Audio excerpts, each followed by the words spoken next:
So the first question is, what is helpful and not helpful in the classroom when trying to manage stress and anxiety? When professors are open about how they want to help you if anything comes up, they give you resources and they make it kind of a safe space where you feel like you wouldn't be uncomfortable talking to them. Having office hours, being available for a lot of office hours. It's when professors are really organized. They're always having things due on Sunday, and it's always consistent. The opposite of that would be what's not helpful. Inconsistent, things aren't due on a regular basis. Understanding what's going on in the actual class, like actually paying attention obviously is going to help to ease a lot of, anxiety and stress. A lot that can lead into that is not being prepared, or maybe like not being as present in the classroom. Think that things that can negate you and not really believing in yourself. Like, I don't know, like not really having motivation. Like, you got to have self-motivation to even like want to show up and everything. So I think that's like one of our biggest preventers. Just finding motivation has like helped me, and also not helped me because I can't find it. Nature views are helpful. Good de-stressor. Old, unmodern classrooms like brick walls. I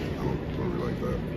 My first semester, I didn't really go to class at all. Pretty anxious because you didn't really know what was going on in class, and then you'd show up and then you'd be all anxious. I have generalized anxiety disorder, so I kind of always am anxious. And a lot of times it's going to the classroom, drawing attention to myself, or thinking that I'm drawing attention to myself. Like with studying, a lot of it is just like make sure you're on top of the work. It's helpful when a professor gives you resources, so you know where you can go if you're experiencing these stressful situations. People making it more than it has to be, like with certain assignments, certain things, like they overstress and it just becomes like an aura around the classroom. Even though it kind of means something to everyone in a different way, it's not that serious. Of course you want the degree, but you have to have the mindset in your mind like everything passing. Probably just like the deadlines, stuff like that when it comes to us, like the workload.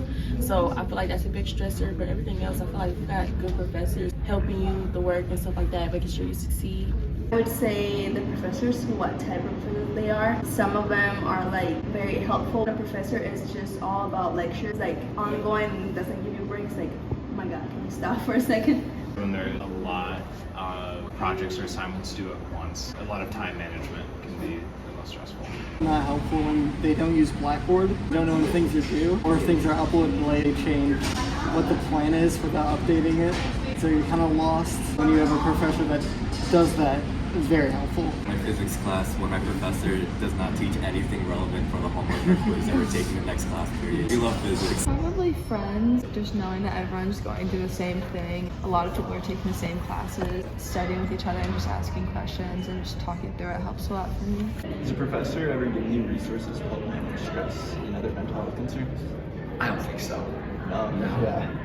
Have you ever reached out to a professor for something like that? Most of the time it's academic. I have a statistics professor this semester who is pretty open about mental health, so sometimes tell her that I'm not doing so great, and usually she gives me some leniency with work. One of my psychology professors every week, she spotlights a different resource that the school offers, and then she posts them in a folder on Blackboard. I think psychology professors are a little bit more aware just because it's their job to kind of look for those signs and things. Personally, I've never experienced a department offering those resources. Yeah, I've been pretty fortunate. I got some good professors that have given us some pretty good self-care tools. Resources, reading resources, mindfulness exercises, things like that. The resources that they provide at the end of the syllabus, all professors do that. Other than that, I don't really see anything else. The first thing in her syllabus, and she pushed it as hard as she could. My writing professor will survey every once in a while. He'll give out, he'll be like, rate your stress from 1 to 10, just let me know. I have a couple professors this semester, they really push it heavy just because they know how stressful it can be. Some of them are still in school too, so kind of make it relatable. Use the one in the student union, ones where you can go and talk to an advisor or someone that can help you with that. That one is, I like that one. The counseling center. Not explicitly. They're good at underscoring the importance of it, I think, but there's not a whole lot of pointing to Grand Valley's resources. No. That's to my knowledge. Not necessarily. During syllabus week, they talk about how their services and everything. So maybe I shouldn't say no, but I haven't had an actual professor come up to me and give me a specific resource. They just say hey, just so you know, we have resources on campus. Not specifically for stress and anxiety, no. Not that I know of. I feel like literally all of them. Mainly just on campus. Not really any teachers unless it's on the syllabus, like near the bottom. Yeah, but I've never used it, but yeah, they have. They always put like stuff on their syllabus that like gives you information, but I feel like other professors do more and talk about it more than others. Do you think professors or other staff are active in addressing mental health or stress management? From personal experience, they're more active when you bring it up. If you were to go up to them and say, like, look, I'm really struggling right now, like, they would jump on the opportunity to help you. I don't think they're necessarily looking at you and saying, like, you look really stressed out or anxious, like, what can I do? And some are, and some like super aren't. Like some are like really into it, and others just kind of like, here's the work. I don't really care how overwhelmed you feel or how it makes you feel. So. Some are. I think definitely some are, especially the newer generations of professors who like kind of understand what Gen Z is going through. I feel like we could do some improvement there, letting people know that like a lot of people now do suffer disorders with their mental health or just like depression, anxiety, stuff like that, and understanding that you aren't alone would be good, and that this like institution that you're in is here for you and not just to like pass judgment off you. I haven't really seen a lot of it. Some of them are, and other ones that just talk about it, but they don't go really in depth. I think the addressing it is good. Like I said, it's just pointing to specific resources is the only weakness. I feel like maybe if they were approached, I don't know if they would be like super forward with it. I know that our professor has in our class. She had mentioned it one day, like, you know, like things you can do to seek out resources, but I haven't had any other professor do that. I think it would definitely depend on your major. For multimedia journalism, for me, we do talk about those things, but it's definitely not on like a daily basis whatsoever. You know, bioengineering or something like that. Like I highly doubt they're talking about stress and anxiety like on a realistic basis. But obviously programs like that are going to really increase, you know, those type of realities for people. Some, not all of them, but yeah. I wouldn't say necessarily active, like during class, not active, but a lot of them you can go to their office to look into that. Some maybe not so much. What's one thing that you would like your faculty to know about the stress you feel? Everybody has different stresses. Everybody deals with it differently. Everybody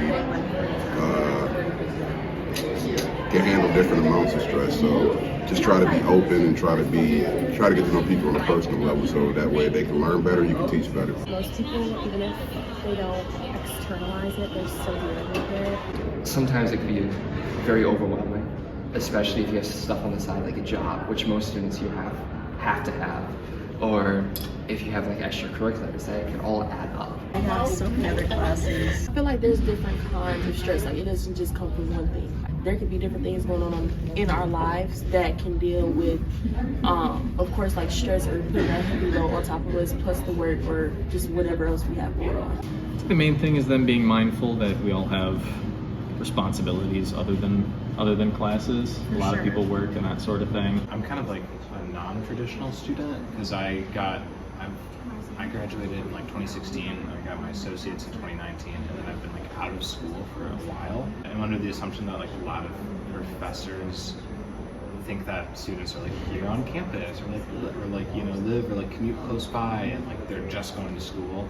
But for me, it's like I have also like an entire life and like have also spent a lot of time like outside of school as well. And when you do that, it's hard to reacclimate to get back into college. I feel like as students, we're expected to meet deadlines. Like we are. Like we don't have a choice. Like realistically, we don't really get extensions in our deadlines and everything. So like, I feel like professors need to understand or should hold the same level of standards, you know, against themselves as they do to us as students. Because in my reality, even in this current semester, I have you know, assignments that haven't been graded since January. So like, that's only increasing my stress level as a senior entering, you know, or rather I'm about to graduate in April. So like, I have no idea if I'm even passing this class. So that's definitely a major thing that needs to be altered going forward for any and all professors.